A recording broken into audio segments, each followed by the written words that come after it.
Muito bom dia, boa tarde ou boa noite para você que clicou nesse vídeo porque se interessou pelo título.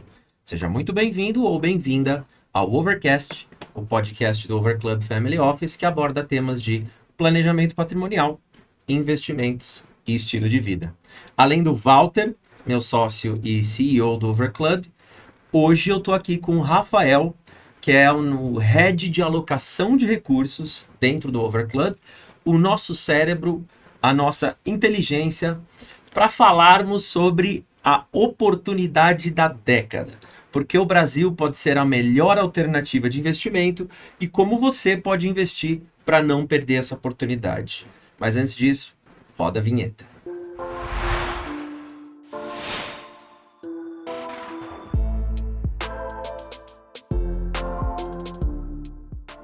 Rafa, como assim a oportunidade da década? O que está acontecendo com a economia global que deixa o Brasil assim tão em evidência?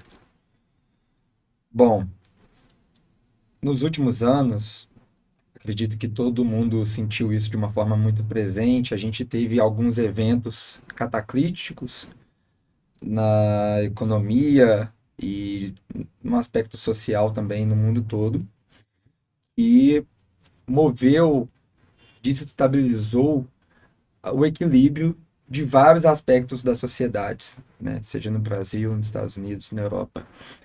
E essa desestabilização cria dentro dos mercados, das economias, uma falta de referência, uma falta de direcionamento de onde as coisas estão, como as coisas deveriam estar, e incerteza no mercado, ela sempre vem acompanhada de sensação de risco, né, de precificação de risco.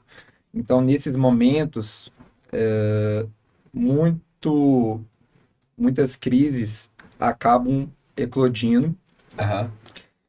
e situações de crise são difíceis para o mercado, para os investidores, porque você não sabe o que está acontecendo, você não sabe se as coisas vão voltar a ficar bem, mas também é oportunidade para quem consegue ter um processo de estudo, de análise, de entender que as coisas voltam a uma normalização em algum momento Certo, e são quando as oportunidades aparecem, né? perfeito. Então, para nós que estamos tentando ajudar os investidores a cuidarem do seu dinheiro e fazer um aumento do patrimônio, né, ao longo do tempo, isso representa distorções que são oportunidades para a gente ter uma alocação que gera retornos interessantes, né, no longo prazo. Tá. Você mencionou um evento que foi como um cataclisma, né, nos mercados. Esse evento, por acaso, você quis dizer a pandemia. Isso, Tá. perfeito. E como que foi, então, como que foi esse efeito da pandemia pro status quo, né? A economia global como ela estava antes e depois quando veio a pandemia, como que ela ficou, né? Você consegue dar esse panorama, esse contexto pra gente entender aí, depois chegar lá no Brasil, né? Depois entender como é que isso conversa com o Brasil? Claro, claro. O mundo, né, os mercados, a economia, ela vinha numa inércia virtuosa durante muito tempo, principalmente nos últimos 20 anos, né, em que a gente se beneficiou muito de uma integração global, de um aumento de produtividade pelo avanço da tecnologia, pela unificação das cadeias produtivas, né, principalmente a partir da integração da China nos mercados, no comércio e a demanda pelos produtos finais muito forte nos Estados Unidos, as empresas americanas se globalizando quanto a mercados, então produtos e serviços sendo ampliados cada vez mais para mercados que não participavam dessa economia de ponta, e isso gerou, em termos econômicos, né, uma redução da inflação Perfeito. global como um todo e, por consequência, do nível de juros, né? Ou seja, do custo do dinheiro na, na atividade, né, Perfeito. da vida das pessoas. Isso criou um ambiente muito virtuoso e proporciona, a partir disso, uma valorização muito forte dos investimentos, né, dos ativos, Certo. principalmente nos Estados Unidos, que foi o grande protagonista desse ambiente global muito vinculado, que corresponde pela maior parte do mercado financeiro, né, cerca de 60% do mercado. Então, Certo. a gente viveu essa tônica muito homogênea. Perfeito. E aí, esses laços virtuosos, eles começaram a se romper, a gente viu isso se expressar de uma forma muito clara a partir ali da pandemia, das consequências que teve na pandemia, mas desde a década passada, e esse chacoalho começou por causa da crise financeira global de 2008, Perfeito. o- os governantes conseguiram estabilizar um pouco de uma forma menos dramática as economias depois da crise financeira global, né? Que eles fizeram? Baixaram o custo do dinheiro a zero Perfeito. e colocaram muita liquidez, ou seja, muito dinheiro no sistema, na mão das pessoas, Injetaram dinheiro, né? isso, para dar Uhum. um colchão de segurança.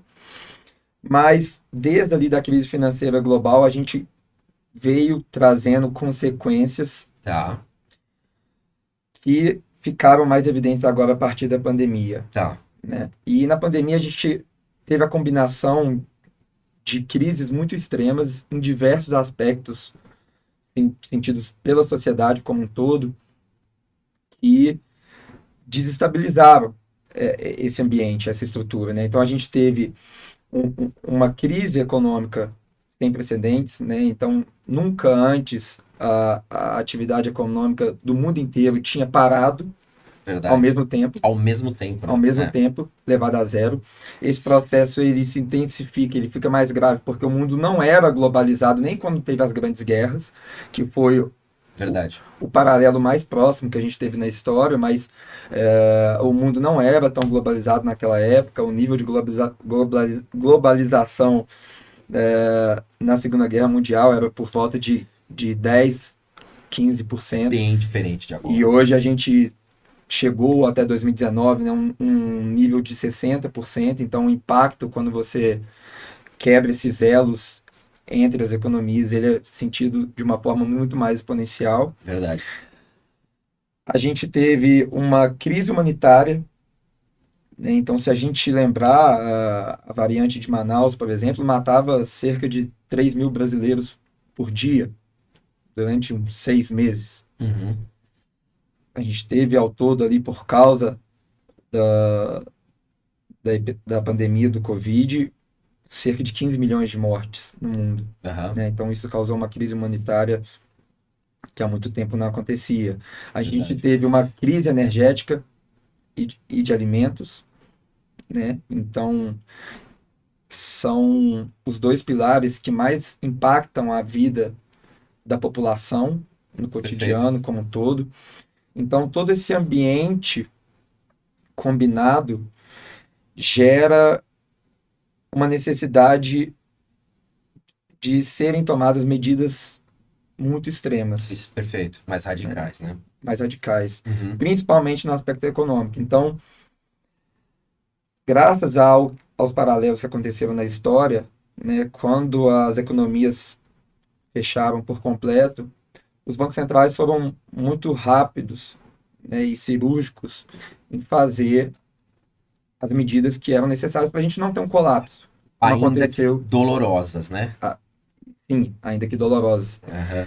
como aconteceu outras vezes na história, né? Então, Perfeito. quando aconteceu, ele traçou paralelo e não tinha muito segredo, né? A gente Tinha que fazer o que tinha que fazer, né? tinha que chegar com um caminhão de dinheiro Uhum. e colocar para não ter nenhuma quebra, nenhuma ruptura que Mais levasse a dramático. um colapso sistêmico, né? Perfeito. Então, Aliás, parte disso foi, por exemplo, aqui, e aí só para citar o Brasil, o auxílio emergencial, né, que você está falando. Que é Isso, uma das atitudes que um governo pode tomar para ajudar, né, as economias numa situação dessa de crise. E isso foi feito aqui no Brasil e em outros países também, né? Então, exatamente. só para exemplificar né, desses movimentos que os governos tiveram que tomar, né? Isso, a forma de ação dos governos, né, elas podem ser dadas e foram dadas de duas formas. Primeiro, você faz essa expansão fiscal, né, ou seja, você coloca dinheiro, seja na mão das pessoas, seja em alguma parte do sistema financeiro, né? E a segunda parte é reduzindo o custo do dinheiro, né? Então, você dá mais dinheiro e Perfeito, diminui o custo para as pessoas consumirem com aquele dinheiro que foi dado, né? perfeito. Que é via redução da taxa de Redução juros. de juros, perfeito. Exatamente. Verdade. Então, não só a gente teve uma criação de liquidez como nunca tinha sido feito na história, também. Nesse período, estima-se que cerca de um quinto do dólar do mundo foi criado nos 18 meses ali da pandemia. Quando você diz criado, é tipo, liga a impressora e imprime dinheiro. É o famoso imprimir dinheiro. Você cria endividamento, né? Você não necessariamente imprime o dinheiro, Uhum, você cria um ativo e um passivo uhum. adicional, Perfeito. né? Essa conta ela fecha, mas você fica expandido, né? Perfeito. Então, Então, um quinto de todo o dólar que existe hoje no mundo foi criado, gerado durante a pandemia. durante a pandemia, Tá? Para justamente resgatar as economias. exatamente, É bastante exatamente. coisa. É bastante coisa. É uma coisa que nunca tinha sido feita nessa magnitude, Perfeito. né? Então, essas medidas extremas, elas tiveram muito sucesso naquilo que elas se propuseram a fazer, que era salvar a sociedade, Deu né? certo. Ou seja, fizeram o que tinha que fazer e Naquilo deu que, certo. naquilo que se propunha, né? Que era salvar a economia global, Não era a deixar gente ninguém não ter um afundar, né? colapso, era as É, pessoas não morrerem de fome, porque verdade. a economia toda ficou fechada, parou, e isso não... Parou, empresas tiveram que demitir, né? Ou tiveram que fechar as portas, né? Que iam ficar Perfeito, fechadas, as pessoas em casa, sem receber salário, faz como, né? Então, perfeito. Aí os governos tiveram que ajudar essas pessoas, né? De alguma forma. perfeito, perfeito. Então, ele teve muito sucesso naquilo que se propôs a fazer, né? Perfeito. Dentro o nível da possibilidade que a gente teria de desastre, né, do ponto de vista de atividade econômica, de colapso, pô, o mundo inteiro, a gente não viu isso acontecer, né? Eu tenho memória disso também. A gente não viu uma grande quebra sistêmica, como aconteceu diversas vezes na história, embora a gente tinha condições para ter talvez a pior, né? Então, os bancos centrais eles foram muito bem sucedidos nisso, mas como as condições, né, o desafio era tão extremo, as medidas também foram muito extremas, né? Por mais Perfeito. que elas tiveram sucesso no objetivo principal. Isso tem consequências. Perfeito. Ou seja, o que está falando é, o que foi tomado de medida lá, na época da pandemia, para resgatar todo mundo, ou as economias, significaria que mais para frente essa conta chegaria. É isso que você está falando. Sim, Entendi. E chegou? O famoso é que o remédio certo tem os efeitos colaterais. É, exatamente. exatamente. Você tinha uma doença muito grave que você não curava com os remédios mais básicos, né? Você teve que dar um remédio muito forte, Mais né? tarja preta Mais tarja preta, só que o remédio tarja preta, ele tem efeitos é colaterais. forte. É. É forte. E aí esses efeitos colaterais, então, essa conta que eventualmente chegaria, vai chegar, está chegando, já chegou? O que você acha? O que você diz? A gente teve a primeira conta disso, né? Já chegou a primeira conta. Tá. Né? Que foi o quê? Que é a grande questão que a gente está vivendo hoje, né? Por causa desse excesso de suporte, né, De financeiro, auxílio, né? a gente teve um processo inflacionário muito, muito forte e muito sincronizado no mundo inteiro, né? Uma das consequências que a pandemia fez é que nunca antes tantos países entraram em recessão ao mesmo Ao tempo, mesmo tempo. né? Perfeito. Mas nunca antes também tantos países saíram de uma recessão ao mesmo tempo, né? Perfeito. Então, você tinha momentos do ciclo econômico, momentos do nível de atividade diferentes em várias regiões, que acabava servindo como um contrapeso, né? Como um Perfeito. contrabalanço, e acabava equilibrando o andamento, né, da economia global. Perfeito. Quando você teve o Covid, você resetou todo mundo, né? Todo mundo Verdade. parou, todo mundo, as atividades, todo Para mundo onde tá, né? E vai parou todo de mundo no estar mesmo ponto. e volta todo mundo. Então, É. você cria um nível de demanda sempre igual em todos os lugares. E a demanda é muito ela tem uma flexibilidade, ela tem um dinamismo muito maior do que o lado da oferta, né? Porque a dinâmica, se a gente pensar, pô, eu tô aqui, quero um carro. Quanto tempo eu demorei para fazer isso? Quero um carro agora, Para gerar a vontade, né? para gerar a Sim, vontade, a sim. demanda, né? Foi rapidinho. Agora, dentro do momento que eu falo eu quero um carro e você fala, Patrick, né? Tá bom, Tá aqui o carro que vou você fazer quer? seu carro, É, sim. né? Quanto tempo demora? Agora imagina isso para tudo, simplesmente, Perfeito. né? Ao mesmo tempo. Ao mesmo tempo, É. né? Então, o mundo não tem oferta para produzir os produtos, né? Se todo mundo tiver a mesma demanda ao mesmo Ao tempo, mesmo tempo. né? Ainda Então, mais quando você provavelmente, por causa da pandemia, desligou tua máquina, né? Que produziria aquilo. sim, Aí é pior ainda, né? Você precisa até você retomar as condições na sua normalidade, né? Que eram antes da pandemia. Então, tu fala, ligar as máquinas, reconvocar todos os trabalhadores, colocar todo mundo lá para trabalhar e produzir no dia a dia, rodando a engrenagem como era antes da pandemia. Isso leva até tempo. principalmente na transformação industrial, né? Você quer fazer um carro. Tá bom, qual que é a primeira coisa para fazer um carro? Pegar os materiais do carro, né? Então eu vou ter que ir lá na mina de alumínio, de cobre, extrair esse material, Sim, transportar para a região do mundo que faz essa transformação industrial. Aí eu vou, né, fazer todo o beneficiamento, a transformação desse material. Aí eu construí um componente, né?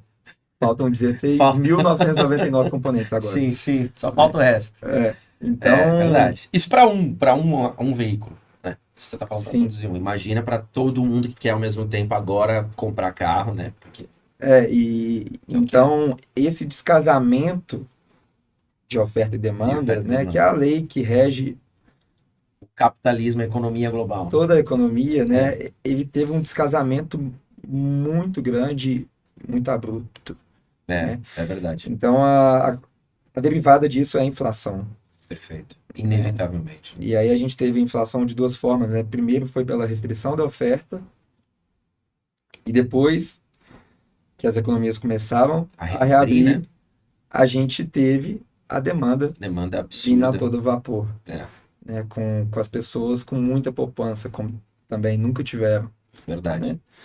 Então, isso gerou um processo de inflação muito forte no mundo inteiro. Como a economia tá muito globalizada em relação ao que sempre foi antes na história,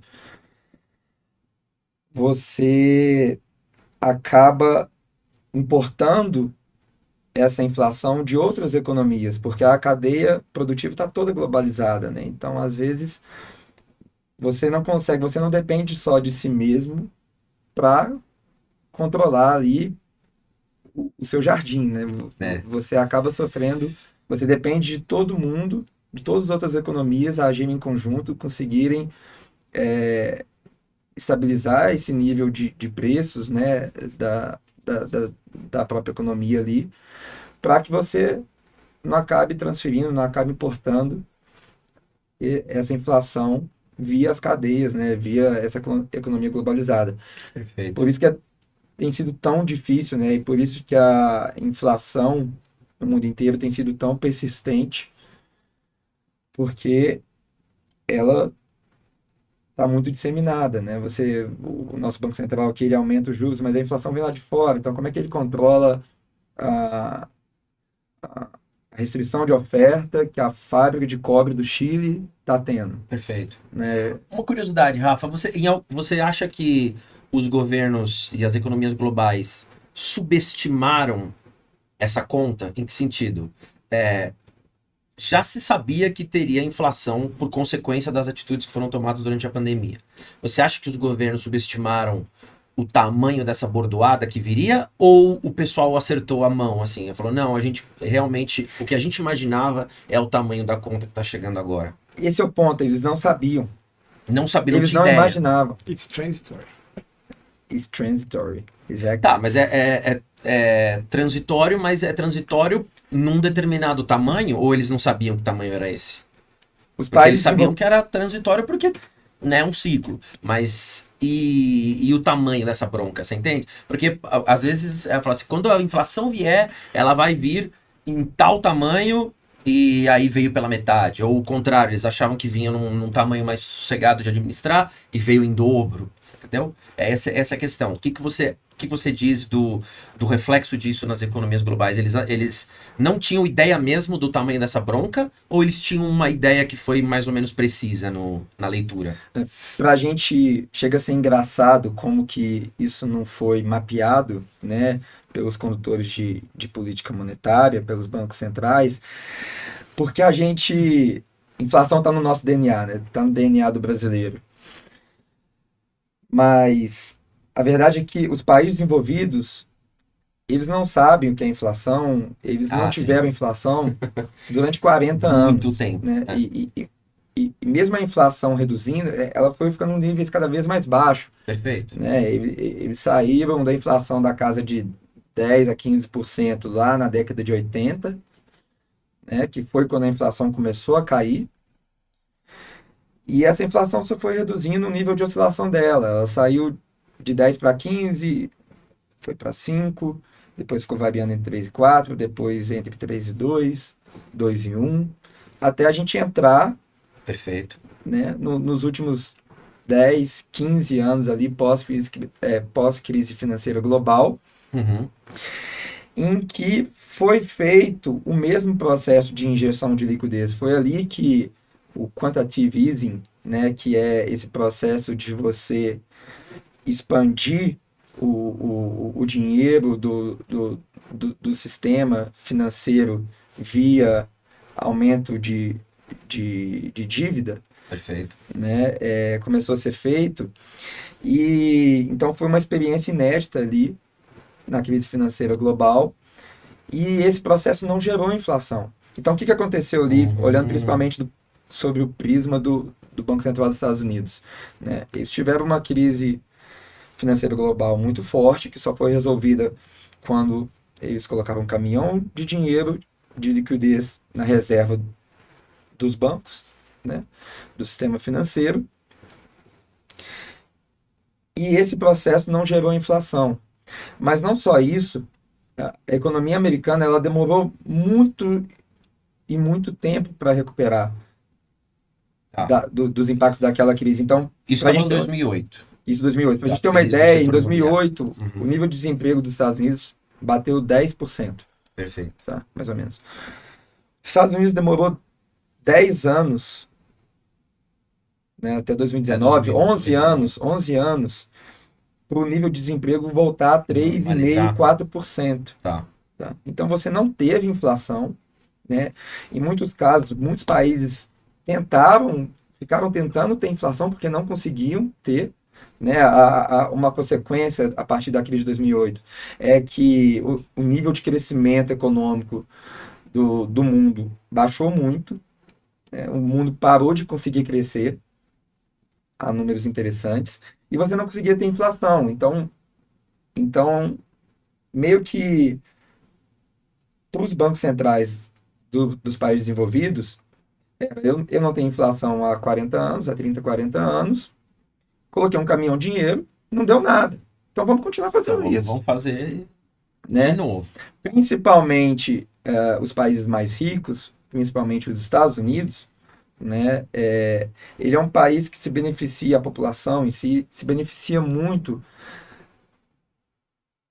dessa metodologia de injeção de dinheiro no sistema que acaba gerando inflação dos investimentos, dos ativos, né?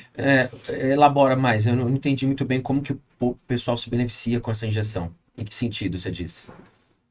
Tá?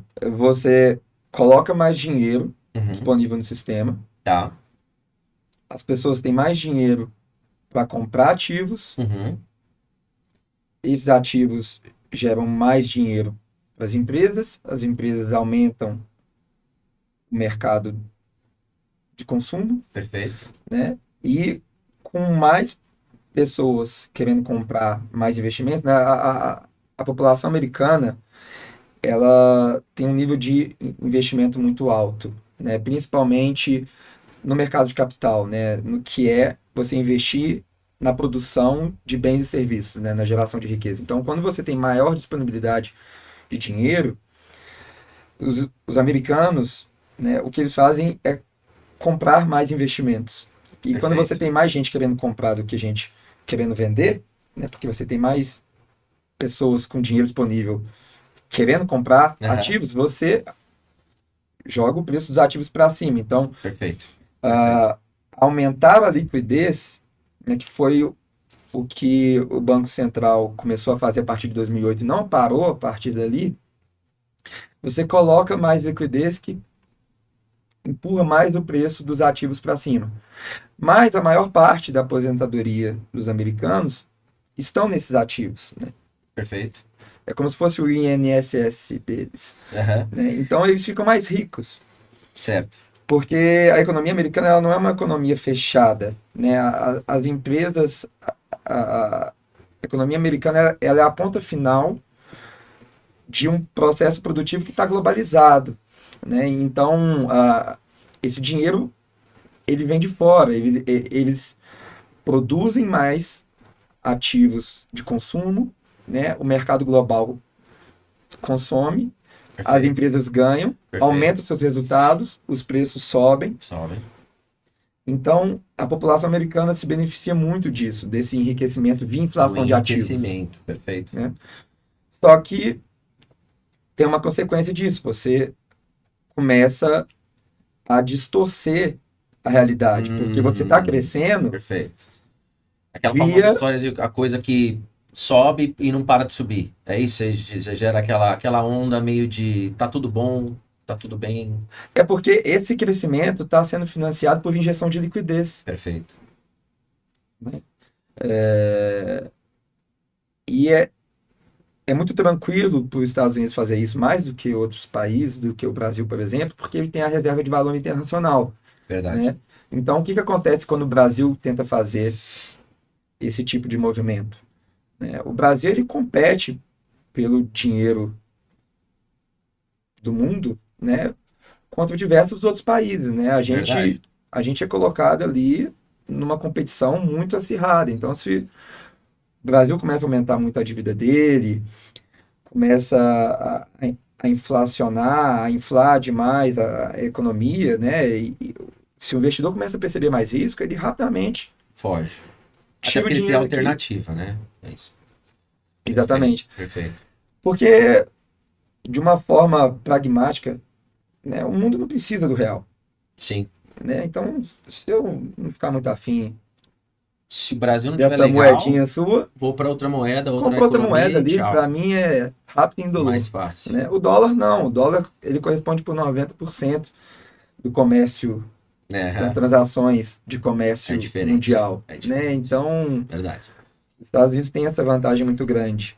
E isso é uma grande vantagem competitiva dos Estados Unidos, né? O poder de conseguir fazer um quantitative easing lá em 2008, injetar uma liquidez bizarra na economia e não sofrer com inflação. Ou seja, foi uma coisa gradual durante 10 anos, teve, né, esse índice do desemprego que você falou voltando à normalidade, e eles tiveram uma economia andando.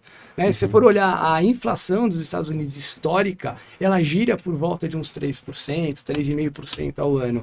Nos últimos tempos, mais recentes, óbvio, excluindo um pouco esse tempo onde a inflação estourou nos Estados Unidos, a gente está falando de alguma coisa perto de 2%. Então é um cenário onde você consegue fazer uma injeção de liquidez justamente porque o mundo inteiro precisa comprar dólar, diferente de qualquer outra economia, até das economias que têm euro. O dólar, como o Rafa disse, 90% do comércio, dos negócios feitos No mundo mundialmente, são de dólar. São ligados ao dólar. São ligados ao dólar. Ele tem uma facilidade, é uma hegemonia muito grande você ter a sua moeda sendo demandada por todo mundo. No Brasil, quem quer ter real é quem vem passar para cá por turismo, vai fazer negócio com o Brasil e só. Talvez nem os brasileiros queiram ter muito real, entendeu? Verdade. É isso aí. Então agora você estava comentando, Rafa, que essa é a primeira conta que está chegando, né? Assim, como consequência da pandemia, essa inflação persistente, a inflação meio global, né? Como que hoje estão os mercados, então, como consequência dessa conta chegando? Assim, qual que é o cenário hoje nos mercados? Como que os outros estão para que aí a gente possa olhar para a gente? É exatamente esse deslocamento da economia, né? Meio que fez o mercado perder as referências.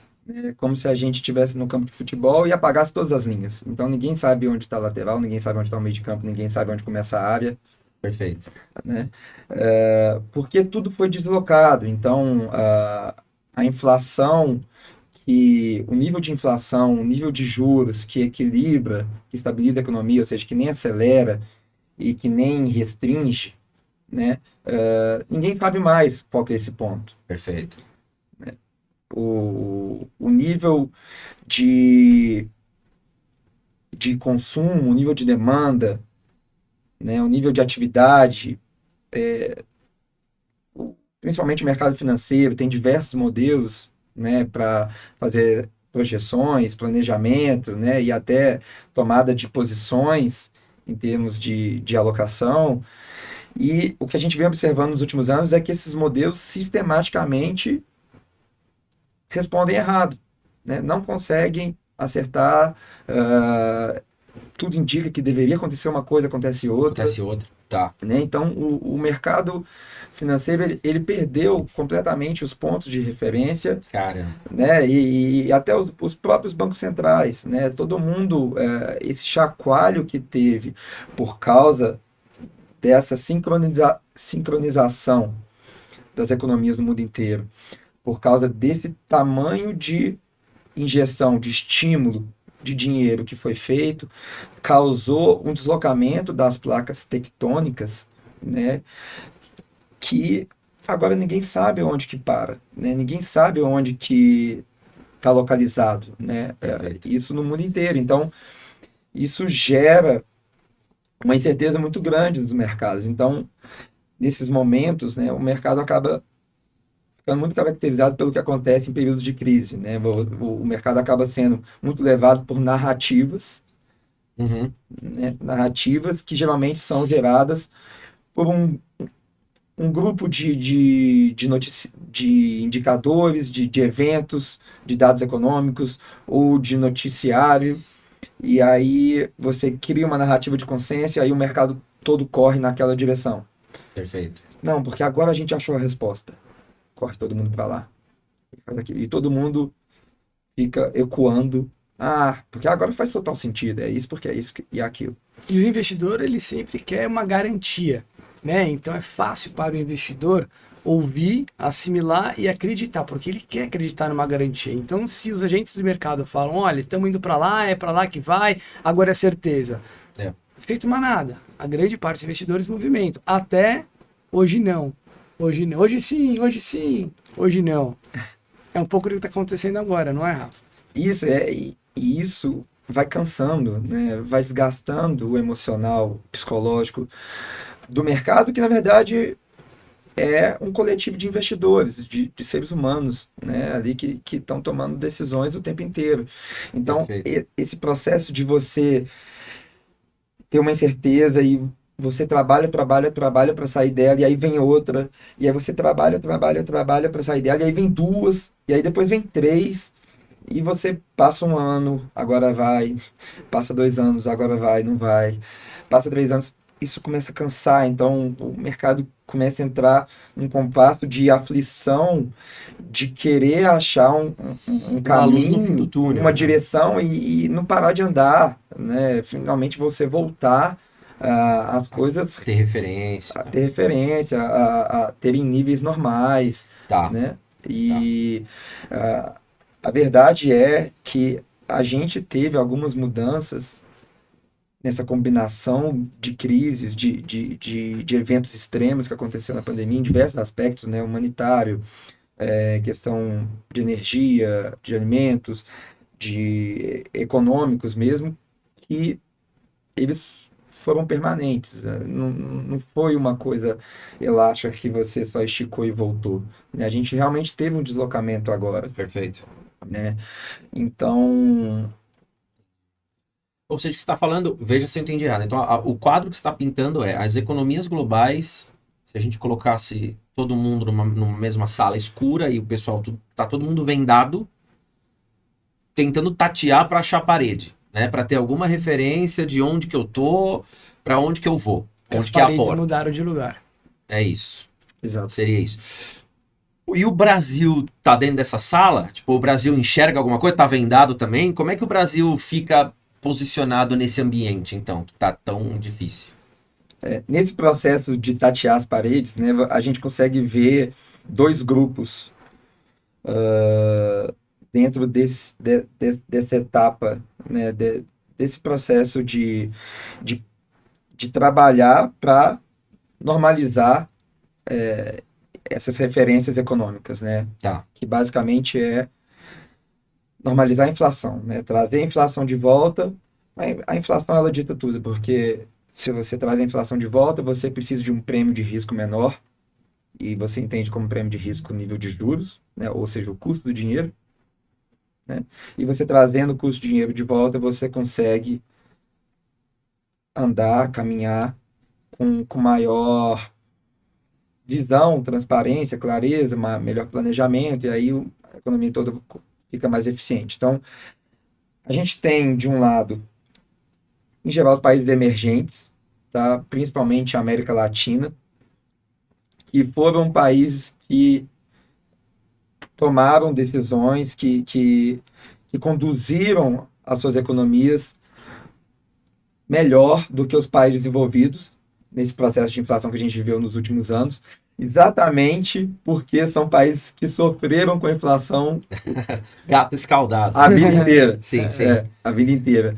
Então, eles tiveram um comportamento, né, de condução da economia bem melhor do que os países desenvolvidos. Então, esses Imagino. países emergentes, né, principalmente a América Latina, como eles fizeram o trabalho de aperto das condições financeiras, identificaram o problema, agiram em cima disso, colocaram um nível de restrição antes que os países desenvolvidos, né, mais ou menos um ano antes, e num nível maior de aperto rápido, eles agora conseguiram uma normalização desse processo de inflação, e agora eles podem começar a pensar a normalizar essas referências econômicas, né? Especialmente o nível de juros. Então a gente vê os países emergentes já tendo feito esse trabalho de trazer a inflação para níveis razoavelmente dentro da normalidade. Perfeito. Brasil, inclusive, né? Brasil, inclusive, né? O Brasil foi um dos primeiros países ali, foi o que fez o maior nível de aperto, né? E mais rápido. Então, isso Até beneficia. ganhou um prêmio, né? O Banco Central Brasileiro até ganhou um prêmio no exterior. Isso. Como acho que o melhor Banco Central. Isso, na condução de política monetária durante o período pós-pandemia ali. E agora a gente pode finalmente, né, trazer o nível do custo de dinheiro, né, o nível de juros, o nosso prêmio de risco, de volta para a média histórica, né? De volta para o nível normal, que você nem restringe nem estimula, né? Alguns outros países da América Latina também estão ali nessa virada de chave, né? De você finalmente começar a cortar os juros. Legal. Então, esses países, eles naturalmente sofreram antes, ali com o aperto das condições financeiras, Perfeito.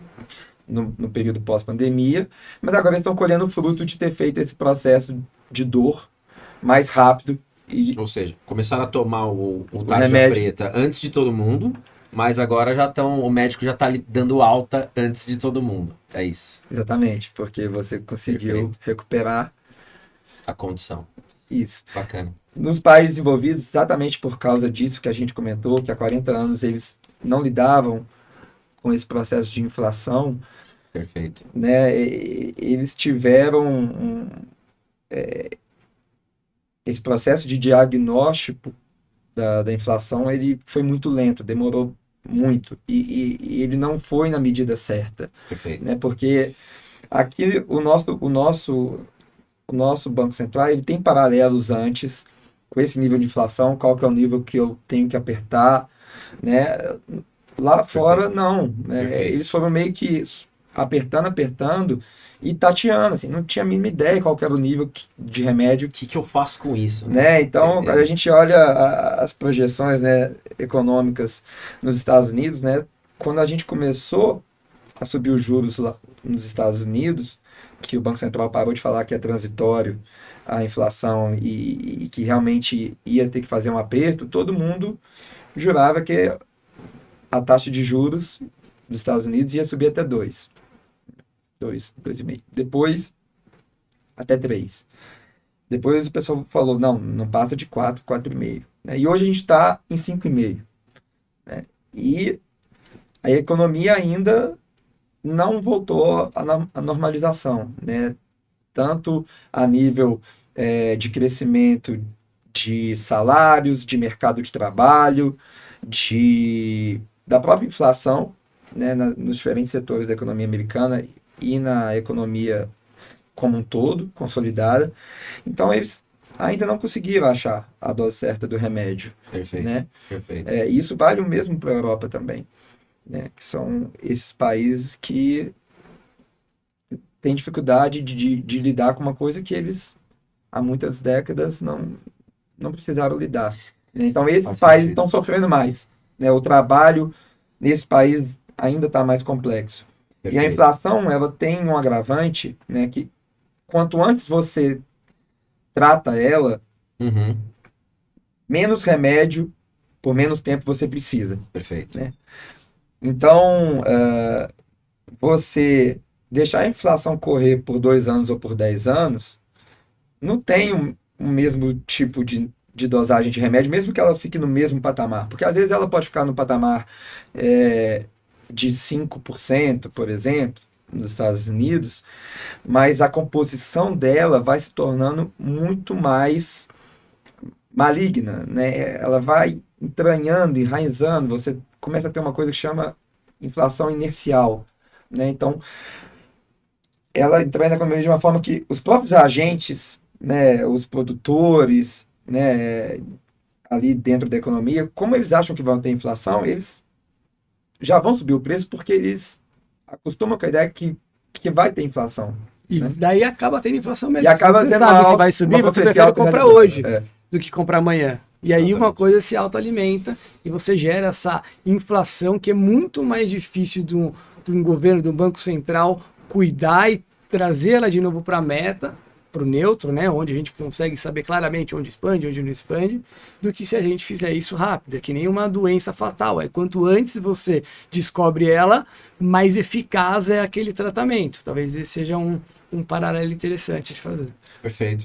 Então, o Brasil ele se beneficia muito disso, né, de uma forma mais tática, porque ele é um dos países mais adiantados nesse ciclo de juros, né? Então a gente está entrando num período que é mais virtuoso para os investimentos, né? A gente passou 3 anos aí tendo níveis muito deprimidos dos ativos aqui no Brasil, e então a gente está na porta na cara do gol, né? Para a gente voltar a ver os investimentos, o nível de preço dos ativos convergirem, descomprimirem, né, e a gente ter um período de ciclo de alta de novo, né? Mas, Rafa, Perfeito. você tinha comentado aqui que outros países da América Latina, assim como o Brasil, porque lidam com a inflação há um bom tempo, também estão bem posicionados, que começaram esse ciclo de alta dos juros, de combater a inflação de uma maneira mais rápida que os países desenvolvidos, né? Uhum.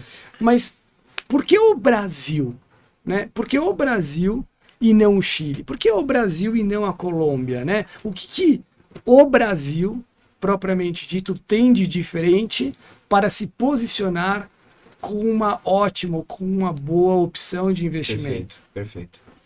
Tá, essa é uma pergunta muito interessante que tem sido grande debate entre o mercado aqui no Brasil, né? Entre gestores e economistas, principalmente com economistas, né? Porque o que a gente tem visto na prática é uma superação de expectativa do Brasil quanto a crescimento, Tá. num nível de erro, né? De margem de erro muito grande, né? Então, todo ano a gente tem visto, né? Quando teve a pandemia, o Brasil, né? A projeção dos bancos, né? Era que a economia ia cair 10%, caiu 3%. Em 2021, o Brasil ia crescer só 1%, cresceu 4,5%. Quando chegou em 2022, né, ali em agosto de 2021, que faz a projeção para 2022, os economistas eram unânimes, falavam que agora ia ter recessão no Brasil, né, ia cair meio, a gente cresceu 3%. Agora, em 2023, as primeiras projeções eram que o Brasil ia crescer só meio, a gente já vai crescer 3%. Né? Uhum. Então, tem alguns fatores externos, mas não é a principal explicação, porque o que a gente observa é que os outros países da América Latina, igual a gente falou, embora eles estejam adiantados no processo do ciclo, eles não estão tendo esse desempenho sempre acima das expectativas, né? Sempre surpreendendo Perfeito. positivamente, né? Então, dessa parte externa, né, o que a gente vê a partir da pandemia ali, que é essa ruptura, né, esse aumento das tensões geopolíticas, né, essa separação geopolítica que a gente tem visto acontecer, principalmente entre Estados Unidos e China, Sim. né, que tem diminuído o nível de globalização das cadeias, né? Verdade. E isso acaba gerando um processo em que você não vai fazer a economia circular pelo caminho que é mais eficiente, mas sim pelo caminho que você não vai ter o risco de você ter uma ruptura de novo, né? Ou aquele cara que você tem a mesma ideologia para não ter o que, por exemplo, a gente teve, o que a gente tem visto a cada semana, né, entre Estados Unidos e China, um dos lados anuncia que vai ter corte de Sim. fornecimento de chip, aí o outro anuncia que a Apple não vai mais poder vender celular. Essa guerra comercial aí. Essa essas guerra comercial, né? sanções e tal. Então, esse processo acaba tornando a economia e o crescimento econômico mais difícil, mais ineficiente, porque você não vai produzir onde é melhor, você vai produzir onde tem um interesse político, né? E você perde eficiência nesse processo, né? Você acaba produzindo onde tem uma mão de obra menos especializada, onde tem custos maiores em termos de você não tem a matéria-prima ali, você precisa trazer lá de fora, você vai ter todo o deslocamento disso, vai atrasar o processo de produção, né, daquela cadeia. Então, isso acaba trazendo mais ineficiência para a economia global como um todo. Você né? tá falando para mim é que hoje os Estados Unidos são menos made in China. Exatamente, tá acontecendo esse fenômeno, né? Esse processo de repatriação das cadeias produtivas para países que são geograficamente mais próximos dos Estados Unidos, para a gente não ter os impactos que tiveram ali na pandemia, Uhum. né? E que sejam ideologicamente alinhados com os Estados Unidos. E o mesmo processo a China, né? Então você está tendo uma separação da economia como um todo, né? Então a globalização que durante 80 anos ela veio aumentando, né? Pela primeira vez a gente está tendo uma reversão do crescimento da globalização, a gente está tendo uma desglobalização. E o Brasil, no meio disso tudo, né? Ele tem diversos fatores intrínsecos ali que coloca ele como um player competitivo, que coloca ele como um destaque para se beneficiar desse processo, né, como um dos grandes beneficiados, né? Então, primeiro, essa questão geopolítica, né? O Brasil ele não tem acirramento geopolítico, ele não tem... Tem guerra com ninguém. Ele não tem guerra Não com quer ninguém. briga com né? ninguém. A gente rouba um ao outro, né? A gente se negócio bate interno. internamente, né? Sai no tapa, dá golpe, É. fala aqui, fala ali, depois fala, não, veja bem, não é isso que eu queria falar. Mas então, não arruma briga com o mas vizinho, não, né? mas não arruma briga, né? Com os países vizinhos. Com gente de fora, É né? verdade. Então, até pela questão geográfica, né? Então, por exemplo, Verdade. um outro grande país que tem se beneficiado muito desse período pós-pandemia, que é junto com o Brasil que tem mais se beneficiado, é o México, né? Porque esse processo de repatriação das cadeias produtivas, né? Isso tem atingido de cheio o México, né? Porque o México, ele está ali, né, no quintal dos Estados Unidos e ele tem um nível de mão de obra, de custo de mão de obra mais baixo que os Estados Unidos. Né? Os Estados Unidos é o topo da mão de obra, né? Exatamente por todo o processo de enriquecimento deles. Hoje você é o processo mais caro possível que você pode ter ali, o nível de custo de um pessoal, né? Do pessoal nos Estados Unidos é muito, muito alto. Então, o México tem sido muito beneficiado. Mas, em contrapartida, os Estados Unidos não é mais o único manda-chuva da economia global, né? A China, ela cresceu, ela se tornou importante demais nesse processo de globalização. Verdade. De forma que o mundo precisa, grande parte, né? Uma parte muito significativa da economia, da produção da economia global, está na China, né? Então, o México, pô, ele tem os Estados Unidos como protetor ali, ele está se beneficiando, mas o México tem que fechar com os Estados Unidos, acho que houver. Né? Se tem alguma coisa que ele precisa da China, meu amigo, você não tem opinião, você não tem desejo. Sim. Né? E o Brasil não, ele está meio que ali, né, totalmente no meio do caminho. Né? Perfeito. Então, a gente tem uma evidência disso, é que a China é o maior parceiro comercial do Brasil, né? O Brasil faz 3 vezes mais negócios com a China do que com os Estados Unidos. Perfeito. Né? E os Estados Unidos não vem aqui e quebra tudo, né? Por fazer isso. Sim. Então, e aí, Ainda nessa política do Brasil de tá tudo bem, sou amigo de todo mundo, você é meu brother, ele acaba se beneficiando de conseguir ter acesso aos dois lados. Perfeito. Conversar com os dois lados, né? Conversar com os dois lados. Sem ter nenhum prejuízo quanto a isso. Isso. Mas não é só o aspecto geopolítico, né, que beneficia o Brasil nesse cenário todo, né? O que mais que tem, que coloca a gente numa posição favorável nesse cenário todo? Sim. Dado isso, né, de você ter esse processo de quebra, uma primeira consequência é você ter um aumento de restrição de oferta, né? Porque quando os países não têm mais laços comerciais, né, você acaba tendo uma matéria-prima que só tem, né, por questão natural em determinado país, que você para de ter acesso, né? Porque você rompeu relações. Porque você rompeu relações, né? A Rússia é um grande exemplo disso, né? A Rússia, em muitas matérias-primas, ela é o principal ou um dos principais produtores mundiais, né? E ela foi tirada do jogo da guerra da Ucrânia. Então, o maior impacto que a gente observa disso é o aumento do custo de energia, né? O aumento, a restrição de energia, né? A crise de energia, porque você tem essa restrição de oferta, né? Então, e nesse quadro, né? Cenário.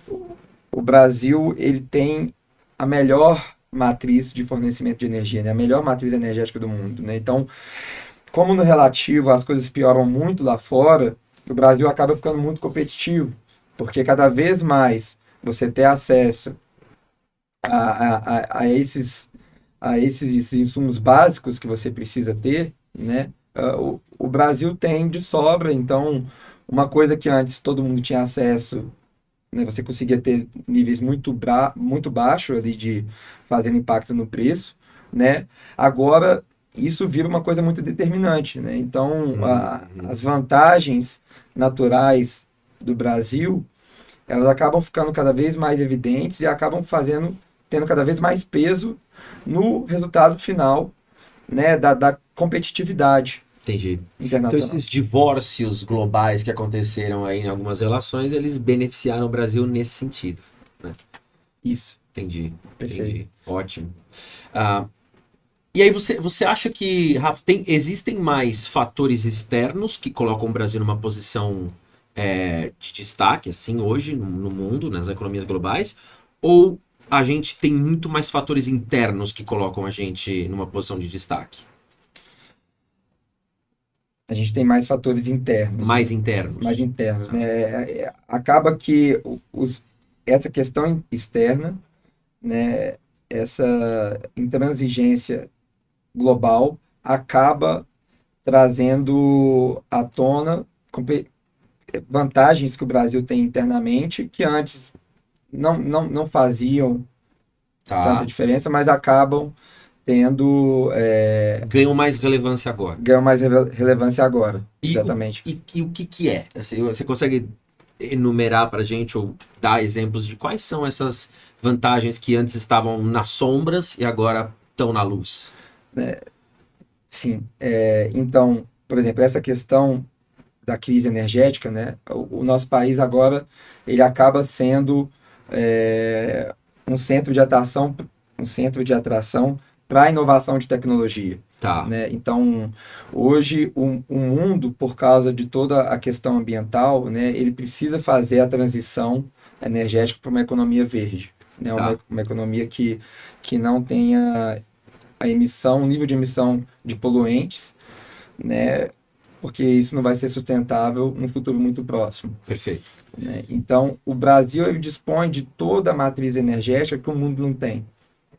Então, nesse sentido, se você precisa arranjar novas formas de energia, e aqui a gente tem o que o mundo inteiro não tem, então você acaba trazendo Uhum, a inovação, perfeito. né, tecnológica para ser desenvolvida aqui dentro, né? Então, isso Perfeito. acaba beneficiando. Então, a gente começa a ver resultado disso, né? O Brasil ele já tem se tornado um hub de tecnologia frente ao mundo, né? A gente olha, quando a gente compara, né, São Paulo, por exemplo, é a 14ª cidade do mundo que tem mais startups, né, que valem mais de US$ 1 bilhão, que são chamados Os unicórnios. unicórnios. Né? O Brasil hoje ele já é o 10º país que tem mais unicórnios no mundo. Acima de Tel Aviv, acima de Mumbai, acima da África do Sul, se não me engano, tem Caramba, diversos legal. lugares que o Posição. Brasil e São Paulo, principalmente, se coloca em destaque. Isso.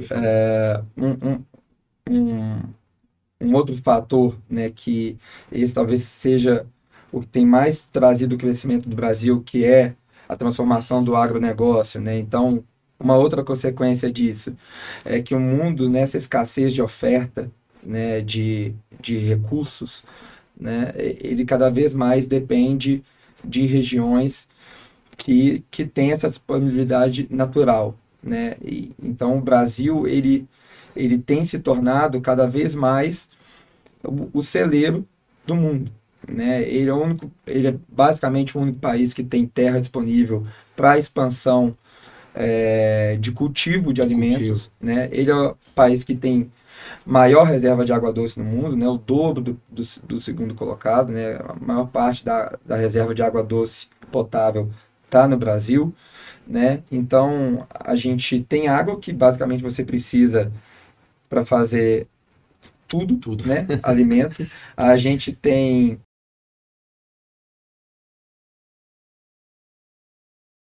terra, terra para poder aumentar a produção, para expandir o cultivo da agricultura e produzir mais grãos, mais alimentos para a população, para regiões que não têm terra, que não tem água, que não tem condição climática, né? A gente tem um clima que acaba gerando a fertilização da terra mais de uma vez por ano. Isso é um fenômeno que só acontece aqui no Brasil, né? Então, aqui no Brasil, a gente tem a produção de 3 safras, uma primeira safra, segunda safra e uma entre safra, ali que a gente chama de safrinha. Então, a produção de 3 safras por ano.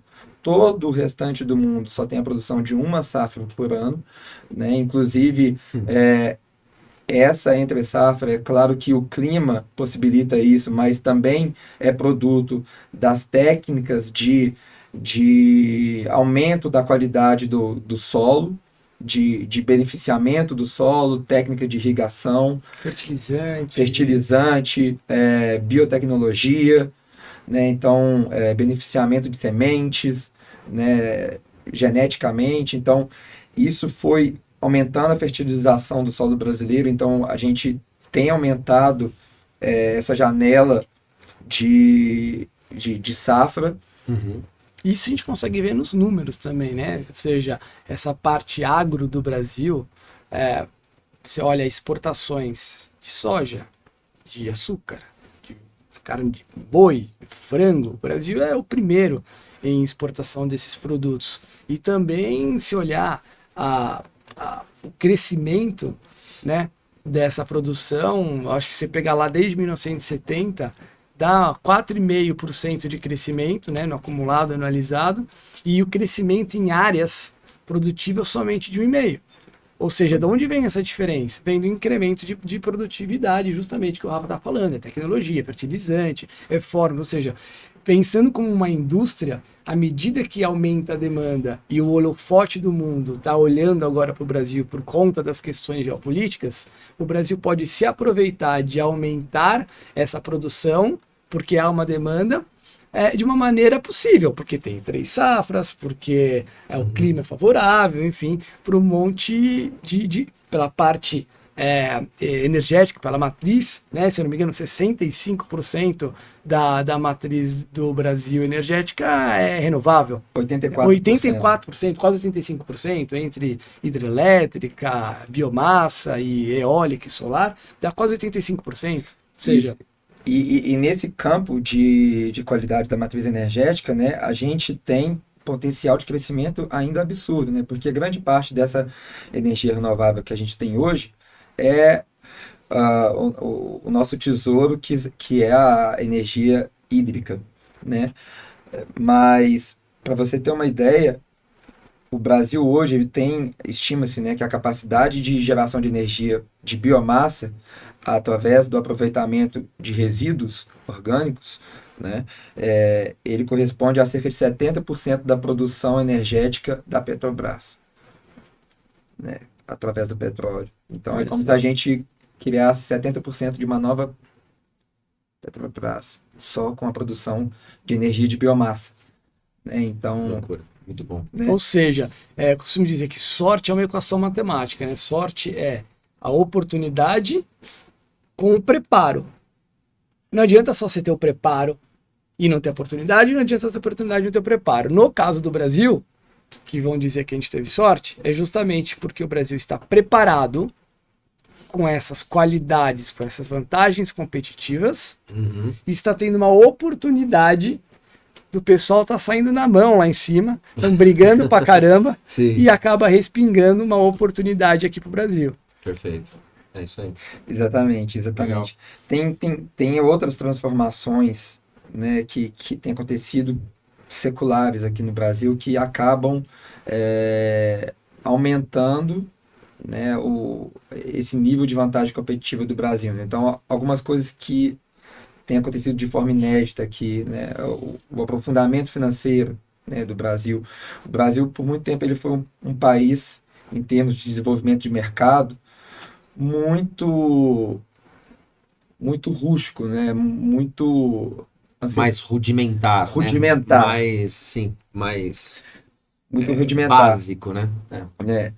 E a gente começou a ter, né, principalmente a partir dos anos 2000 ali, uma evolução desse desenvolvimento, que isso basicamente é uma das grandes razões pelo qual os Estados Unidos virou a maior potência mundial no século XX, né? Foi o desenvolvimento do mercado de capitais, Perfeito. né? Porque ali você tem a máxima otimização de recursos, né? Você não tem intermediário, você pega dinheiro da mão das pessoas que têm poupança e coloca na mão do empreendedor, que é o cara que melhor sabe fazer aquilo que você vai fazer em termos de produzir, né, geração de riqueza, né, de fazer produtos e serviços. Então, a partir dos anos 2000 ali, a gente teve a criação da CVM, a gente teve a regulamentação do mercado de capitais. CVM é o xerifão do mercado financeiro, né? Isso, Perfeito, isso. perfeito. A gente teve a consolidação da nossa Bolsa de Valores, a gente teve ampliação desse mercado, a acesso a diversos produtos, Verdade. né, de mercado que até então no Brasil não se tinha. Então a gente começou a ter uma amplificação desse mercado, esse processo ele foi intensificado principalmente na década passada, né? A gente começou a ter, de novo, alguns empreendedores, né, alguns vanguardistas aqui no Brasil que buscaram quebrar esse engessamento do mercado financeiro aqui no Brasil, porque o Verdade. Brasil sofreu um processo de consolidação, né, por causa que a gente vê um período ali de 20 anos de hiperinflação, que você acaba matando, né, os players menores e você acaba, né, quem tem menos poder de competir acaba morrendo e quem é o mais forte sobrevive, então você só vai concentrando, né? Então, no final do dia, quando a gente chegou ali nos anos 2000, quando a gente finalmente conseguiu resolver essa questão inflacionária do Brasil através da ancoragem monetária, né, que foi a criação de uma moeda estável, a gente matou o problema da inflação depois de 3 décadas sofrendo disso, né? Você terminou com um setor bancário extremamente concentrado, né, extremamente concentrado, né, na mão de 4, 5 grandes bancos ali. Então, um verdadeiro oligopólio, que por consequência tem muita baixa competitividade, né? Porque só tem você ali, ninguém consegue peitar, né, bater de frente. E isso acaba gerando ineficiência, né? Porque você não tem competição de livre mercado, você não é tirado da zona de conforto, né? Então você não busca melhorar, porque você já tem o que você queria, né? Perfeito. A partir dali, principalmente da década passada, e aí uma combinação de fatores ali, que foi a disseminação da internet, né, a amplificação da participação da internet na população, né? Então você começa a ter uma velocidade, uma amplitude de troca de informações que antes você não conseguia ter, né? Você consegue disseminar conhecimento, Verdade. né? Você teve pessoas que começaram a querer quebrar esse setor muito concentrado, e aí você estimula a competição, né? Então, quando você estimula a competição, você começa a melhorar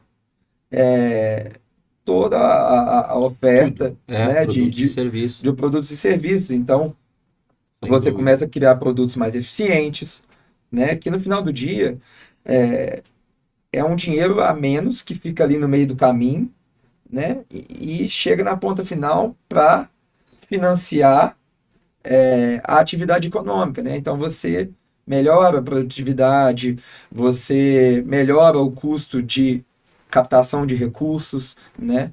Você expande a diversidade, né, das formas de financiamento, da forma de capitalizar a economia para produzir esses bens e serviços, né? Então isso tem gerado um benefício muito inédito aqui no Brasil, né? A gente vê principalmente nos últimos anos, né, que a gente teve é, um impacto também considerável dos influenciadores digitais, né? Que começava a trazer educação financeira, começava a trazer, a puxar os investidores, né? As pessoas que têm poupança para outras formas de investimento, né? Então, Eu lembro muito bem, quem é mais velho de mercado vai lembrar, que o ano não vou lembrar exatamente, mas que antigamente a Bolsa tinha um papel muito importante, fez uma propaganda com Pelé, chamou Pelé para ser o garoto propaganda, É verdade, com o eu nosso lembro. rei Pelé. E a ideia era que o Pelé conseguisse, durante essa propaganda, aumentar a base de clientes na Bolsa de Valores É. para 1 milhão de CPFs. Verdade, eu Lembra lembro. isso? 1 milhão de CPF. Hoje, depois de tanto tempo, a gente tem quando. Eu não sei exatamente, acho que 4 milhões, 5 milhões, mas enfim, é 3% da população que investe. hoje a gente tem 6 milhões. 6 milhões. 6 Que é milhões. 3% da população. Ou seja, cresceu muito, né? Para chegar a 1 milhão, agora tem 100. Mas mesmo assim, olha o espaço que a gente tem para percorrer a isso. Se Em for olhar, 2018 era 800 mil. 800 mil. Então imagina, os Estados Unidos tem alguma coisa perto de 60%. Não, 50%. 50% da população americana tem alguma coisa em bolsa de Em bolsa de valores. valores. Né? Então hoje, esses influenciadores digitais, bons ou ruins, tanto faz, mas geram uma curiosidade, geram uma interação muito maior. Se alguém está aqui vendo esse podcast, provavelmente quer alguma resposta, quer entender um pouco mais para saber qual a oportunidade da década, que a gente vai entrar nesse tema daqui a pouco, mas gera curiosidade. E gerando curiosidade, vai conseguir aprender que investir num título público é melhor do que investir na poupança. Que se expor a bons negócios no longo prazo pode gerar um retorno muito mais É interessante. melhor que o título público. É melhor que o título público no longo prazo, provavelmente. Tende a ser, né? Exatamente, pelo motivo do prêmio de risco. Então, as pessoas começam a entender um pouco mais sobre investimentos, começam a se posicionar muito mais, tirando dinheiro de outros lugares. Por exemplo, imóveis. Você pega imigrantes, hoje que a gente atende no dia a dia, filhos de imigrantes, com uma posição enorme em imóveis e começa a entender e fala, poxa, peraí, tem coisa que dá para fazer que é melhor. Sem O dúvida. quê? E aí começa a comprar investimentos, investir, e uma das formas de ter uma apreciação de capital é justamente inflar os ativos somente com a demanda, né? Além de outras coisas, como qualidade, enfim. E quanto mais pessoas estiverem investindo, por exemplo, em ações, por exemplo, em renda fixa, por exemplo, em outros ativos, mais o mercado tende a se apreciar, a se valorizar ao longo do tempo. Perfeito. Esse aprofundamento financeiro que você comentou, né, Rafa? Porque a gente só foi possível isso ser feito porque a gente finalmente entrou no plano real, que foi um plano econômico que resolveu o problema da hiperinflação. Verdade. Isso fez com que também as pessoas conseguissem entrar numa situação econômica que elas poderiam começar a pensar em investir. Isso ano passado era inimaginável. O longo porque... prazo era um dia o ano passado. Exatamente. Você recebia o teu salário, você precisava gastar ele, porque senão ele perdia poder de compra. Então não existia investir, guardar dinheiro. Isso não era tão popularizado quanto ficou depois do plano real. Com uma moeda estável, as pessoas conseguiram começar a olhar para esse lado, que a gente tem gerações inteiras que não olhavam para isso antes. E aí, a partir do momento que você começa a olhar para esse lado do investimento, aí você percebe que, como às vezes tem amarras, né? E aí a gente precisava desse aprofundamento financeiro, porque as pessoas agora buscavam, ansiavam por investimentos e queriam ter alternativas, queriam ter boas alternativas e boas escolhas. E eu acho que é importante a gente também começar a entrar nesse tema agora, que acho que todo mundo está assistindo aqui, tá ansioso por essa resposta, né? Então, a gente falou que o Brasil, por N razões que foram listadas aqui, ele se apresenta como a oportunidade da década.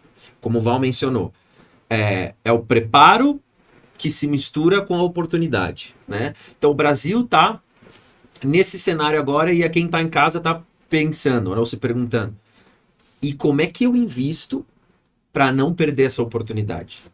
Como que eu invisto? E que eu faço? E aí, tá levantada a bola. Eu acho que o primeiro passo, né, é o investidor, entender o que ele quer, né, criar o planejamento dele, do projeto, né, do objetivo, do horizonte de tempo, né, porque a gente tem hoje duas oportunidades que são extremamente opostas em termos de nível de risco, nível de oscilação para a pessoa que investe, mas que ela, dependendo da sua realidade, ela pode ser uma oportunidade melhor ou pior, né, de acordo com o seu objetivo e horizonte de tempo. Então, é Perfeito. você criar um planejamento de patrimônio. Né? Para que eu estou investindo isso? É para comprar um carro? É para comprar uma casa? Para me É aposentar. para fazer minha aposentadoria? É para criar um colchão financeiro, né, uma garantia financeira para os meus filhos? Sim, perfeito. Né? Então, esse mapeamento, ele é o que vai balizar tudo. Né? Não adianta eu falar, melhor é investir na ação desse tipo, E dizer que aquilo é para todo mundo. ou não, é título público, ou dizer que isso é para todo É mundo. bom para todo mundo. Né? Tudo depende do seu planejamento. Né? Então, você precisa ter essa organização e esse planejamento. Né? Por isso que é muito importante definir o seu propósito de curto, de médio e de longo prazo. Dito isso, Aham. né, hoje a gente consegue ter essa oportunidade nas duas pontas. Né? Então, quando a gente olha para o mercado de ações, né, o mercado de renda variável, a gente está num dos menores níveis de preço de todos os tempos Aqui no Brasil. aqui no Brasil. Perfeito. Aqui no Brasil, principalmente quando a gente olha em relação ao resultado das empresas, aos lucros, né? Que aí você consegue ter um balizamento. Pô, eu estou pagando isso, mas eu estou pagando isso para ter quanto de retorno, né? Então a gente está nos maiores níveis. A gente vê paralelo disso Menores níveis. um dos menores níveis, né? A gente está no mesmo nível, níveis similares que a gente estava em 4 períodos que a gente teve desde o início do Plano Real que a gente estava falando, né? Em 2002, 2003, em 2008, 2009, e em 2015, 2016. Né? O que a gente aconteceu nesses momentos, né? A gente teve, primeiro, pré-eleição do Lula, né, pela primeira vez ali em 2002. Em 2008, 2009 a gente teve a crise financeira global, né, que foi a pior crise até então dos últimos 100 anos. E em 2015, 2016 a gente teve a recessão econômica aqui no Brasil, que foi a pior recessão econômica, né, que a gente teve. Junto a isso, a gente tinha um ciclo de commodities ali muito em baixa, no nível mais baixo do ciclo de commodities, que é um fator muito determinante para o crescimento, né, para o desempenho, para o resultado da economia do Brasil. Então, a gente acabava sofrendo duplamente, tanto pela dificuldade interna, né, da ingerência política que a gente teve ali no período da primeira década passada, quanto por fatores externos. Então, a gente tem esse nível de preços no menor nível, um dos menores níveis, né? E quando a gente olha o que aconteceu nesses momentos, né, a gente vê paralelos muito parecidos com o que a gente tem hoje, né? A gente tinha problemas no cenário externo, preocupações do lado interno, né? Um pessimismo muito grande, todo mundo achando que não tem saída, que dessa vez as coisas vão acabar, não vai ter como ir para frente.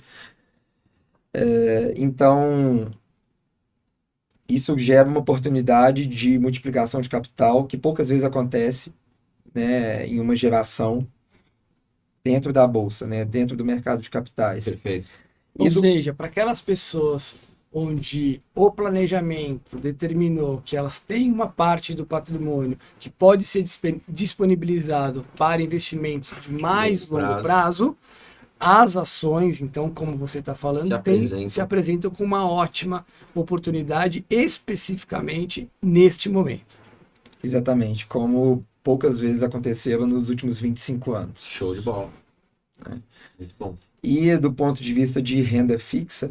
É isso que eu ia te perguntar. Então, né? Coloco 100% em bolsa? Não. Não. Tem também oportunidade em outro lugar. Esse mix do que a gente deve fazer, né? 30% em bolsa, 70%, 50%, 10%, 5%, né? Depende do seu plano, né? Depende do seu projeto, né? Dos seus propósitos, do seu horizonte. Perfeito.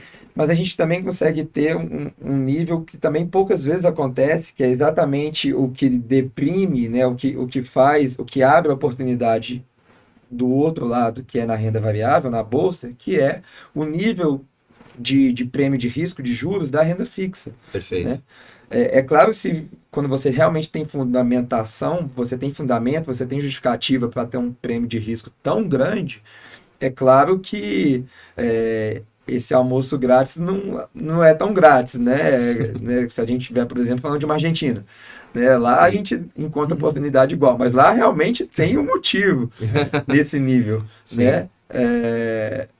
Aqui no Brasil, a gente entende que é uma coisa muito mais comportamental, um pensamento imediatista, né, curto-prazista, porque quando a gente olha para essas mega tendências, né, para essas condições estruturais, a gente tem uma perspectiva muito positiva. Né? Então, o que parece ser uma Argentina, uma crise, uma coisa que não tem solução, na verdade, vira uma oportunidade. Né?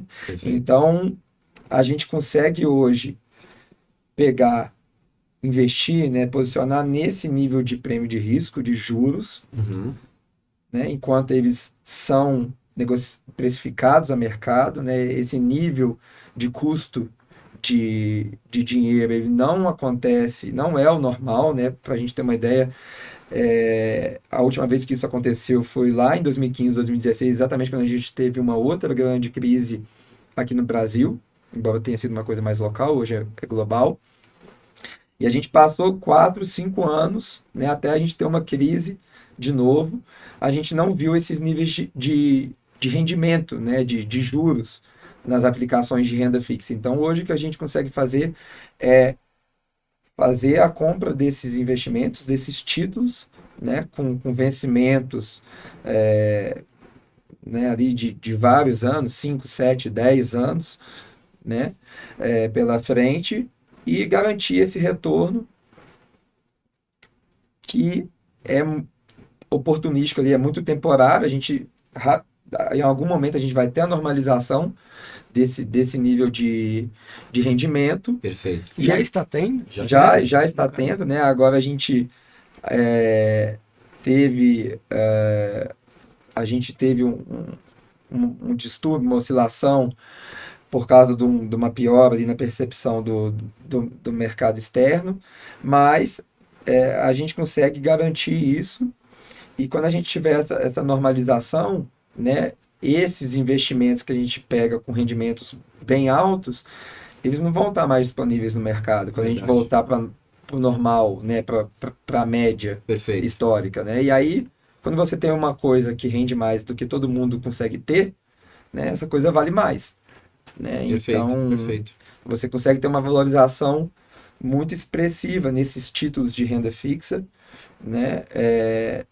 Nos dois cenários possíveis, vira um ganha-ganha. Né? Se você manter até o vencimento, né, desses investimentos, você ganha aquela taxa super gorda que você contratou ali no momento da compra. E se você vende antes, como você tem uma coisa que rende 2x no momento que no mercado só rende X, você acaba tendo uma valorização por disponibilizar esse investimento seu. Né? Então, você consegue ter um rendimento muito forte aqui, sem ter esse nível de oscilação alto, né? De uma forma defensiva. Claro que você precisa ter uma diligência de análise de crédito, né? De análise de risco de renda fixa, de risco de dívida, que não é trivial de se ter, né? Não é só olhar ali, porque não oscila. Né? O risco de crédito, você não consegue, diferente do resultado das empresas ali, de lucro, simplesmente lucro, receita, ou de variação da ação, que você consegue sentir os investidores estressando. Né? A renda fixa, ela não oscila. Né? O crédito, ou você vale 100, você está ali no 100, ou vai a 0. Né? Ele tem uma quebra no meio do caminho. Então, é um risco que, para quem não tem uma análise mais profissional ali, ele acaba ficando invisível. Ou seja, né, o que você está falando é que não adianta só o investidor observar essa oportunidade de renda fixa, ver que as taxas estão altas, que ele consegue contratar taxas adequadas para o projeto de vida dele durante um prazo longo e simplesmente estar tranquilo. Não, é importante fazer uma diligência enorme, porque o risco de crédito, né, e transformando para o português claro, é o seguinte: o risco de ter a perda permanente de capital, porque Isso. renda fixa é você emprestar o dinheiro para alguém e receber uma promessa que essa pessoa vai te pagar com acrescido de um determinado juros combinado no ato da contratação, de quando você faz esse investimento. Ou seja, o risco de você perder esse dinheiro tem que ser muito bem avaliado. E, via de regra, os investidores não fazem isso. Eles abrem lá a plataforma que eles atuam, das corretoras, eles perguntam para o gerente, ou tem assessoria de um assessor que sabe que o cliente quer ter uma rentabilidade alta e, por isso, tende a entregar o que há de mais rentável para o cliente, sem olhar o risco. Né? Tem uma frase do maior investidor do mundo, que é o Warren Buffett, que ele fala: você só sabe quem está nadando pelado quando a maré baixa. Então, enquanto você está recebendo aquela taxa alta, tá tudo bem. Tudo certo. Quando a maré baixa e há alguma quebra, seja no sistema, seja em uma empresa específica, você vem a perder todo esse dinheiro. Então, a oportunidade, ela só é oportunidade se você conseguir rentabilizar e permanecer vivo com esse investimento ao longo do tempo. Então, faz necessário uma ótima análise, uma ótima diligência para a escolha da renda fixa correta, da renda variável correta, e não qualquer coisa. E importante complementar, né, não só isso, mas com alinhamento de interesse do cliente, né? Porque um outro comportamento que a gente observa ser muito comum é a escolha daquelas alternativas de investimento que rendem mais agora. Perfeito. Né? Porque o retorno já vem agora, né? Então, a pessoa já consegue ver os frutos daquela escolha, daquele investimento, e ela consegue se satisfazer, né, a ânsia que ela tinha de entrega de resultados, né? Mas geralmente a melhor escolha de retorno para o agora não é a melhor decisão de retorno para o futuro de longo prazo, porque para você ter sucesso no mercado financeiro, você quase sempre tem que ir no contrafluxo, né? Porque se você comprar o que é óbvio, já está precificado. Né? Você não vai ter o retorno por causa que você está comprando algo que vale menos, né? Está sendo precificado por um preço que vale a um valor menor do que realmente vale. Né? Isso vale para a renda variável, também vale para a renda fixa. Né? Então, o que a gente observa muito os investidores fazendo hoje é, quando a renda fixa saiu de 2% para quase 14% em um ano, né? Todo mundo correu para renda fixa, e a renda fixa que a gente chama de pós-fixada, né? Aquela atrelada à taxa Selic, a taxa de juros básica da economia. Né? O que aconteceu no mesmo momento? A gente teve a chegada, né, a disponibilização de títulos que tenha o rendimento atrelado a um ganho acima da inflação, com nível de taxa acima da inflação que quase nunca aparece no mercado, e que é muito mais alinhado para um investidor que quer fazer um projeto de longo prazo, que ele quer ter um aumento de riqueza. Né? Como que você mede o aumento de riqueza? É o que você ganha acima ou abaixo do índice de pobreza, que é a inflação, que é que você passa a ter que gastar mais dinheiro para comprar a mesma coisa que você comprava antes. Né? Então, o investidor, isso acaba sendo uma indução do próprio mercado financeiro, que leva, e é uma questão cultural, né, da nossa educação financeira arcaica, que o investidor ele olha para o CDI, ele olha para essa taxa de juros básica. Então, se eu estou ganhando mais que ela, tá bom. Se eu estou ganhando menos, tá ruim. Não necessariamente. Né? Você tem que olhar para quanto você ganha acima ou abaixo da inflação. Porque é ela que vai te deixar mais rico ou mais pobre. Né? E aí, a maioria dos direcionadores de investimento, né, eles não passam essa educação para o investidor, né, de esquecer o retorno do agora para você capturar o retorno lá na frente, né, de 5, 10 anos. Porque... Ou seja, a oportunidade, quando a gente fala que é uma oportunidade, não é que esses investimentos vão passar a gerar um retorno expressivo amanhã. Exatamente. Não, é uma oportunidade porque a perspectiva é boa e em algum momento, se você tomar uma decisão agora, você vai investir em bons ativos financeiros que vão entregar um retorno bem acima da média e um prazo não determinado. A gente está correndo uma maratona quando a gente está fazendo um projeto de vida, um planejamento. Se esse retorno se mostrar eficaz no ano que vem, daqui a 2 anos ou daqui a 5 anos, nós não sabemos, mas quanto antes você tomar essa atitude, maior são as suas possibilidades de estar dentro do mercado, posicionado pelo que está por vir, e o que está por vir é promissor. É um pouco disso, né? Perfeito. Perfeito. Perfeito, senhores. Muito bom o papo de hoje. Vou abrir aqui para vocês fazerem considerações finais antes da gente se despedir. Acho que dentro do que a gente se propôs aí a conversar, né, a falar sobre no título, sobre a oportunidade da década, o que o Brasil se apresenta como a oportunidade da década e como investir para aproveitar essa oportunidade, acho que a gente cobriu o que precisava ser coberto. Recado final para quem está acompanhando a gente nesse episódio, o que vocês... O recado que eu dou é justamente isso. Toma cuidado só para você não ver que a oportunidade da década, você precisa fazer alguma coisa agora e tentar cair no viés de ficar toda hora procurando a oportunidade da década. Então, o que nós queremos dizer quando nós colocamos esse vídeo da oportunidade da década é que nós temos um momento propício para se tomar posições de investimento se e somente se estiver alinhado com o seu projeto de vida, Perfeito. que podem gerar bons resultados no futuro. Então, agir agora para obter retornos no futuro e não agir agora para ter retornos imediatos. Perfeito.